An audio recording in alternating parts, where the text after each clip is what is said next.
आपण पाहत आहात राईट न्यूज, बातमी आहे तशी।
आज दिनांक 7/7/2024 रोजी मोहम्मद पैगंबराचे नातू शहीद इमाम हुसेन यांच्या स्मरणार्थ आज इस्लाम धर्माची नवीन वर्षाची सुरुवात आज झालेली आहे। त्याचं प्रतीक म्हणून आज आम्ही सरकारी जे आमचे पीर आहेत चिंगीश बाबा मोहरम मंडळामार्फत आज आम्ही कुदळ मारून आज नवीन वर्षाची सुरुवात केलेली आहे। तर मी सर्वप्रथम सर्व देशवासियांना, सर्व भारतीयांना नवीन वर्षाच्या हार्दिक शुभेच्छा देतो।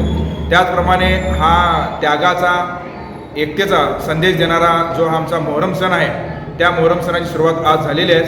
तदनुसार दरवर्षीप्रमाणे 14 तारखेला पहिली भेट ही जशी चौकात होणार आहे, दुसरी भेट ही 15 तारखेला संध्याकाळी 8:30 वाजता बदाम चौकात होणार आहे, 16 तारखेला खत्तलचा कार्यक्रम होणार आहे आणि 17 तारखेला दरवर्षीप्रमाणे विसर्जन। सर्व भाविकांनी या उत्सवात सहभाग घेऊन आपण एकता आणि भाईचाराचा संदेश द्यावा, जेणेकरून आपण भारत मातेचा एक गौरव, ज्या आपली निष्ठा आणि परंपरा आहे त्या परंपरा जोपासली जाईल।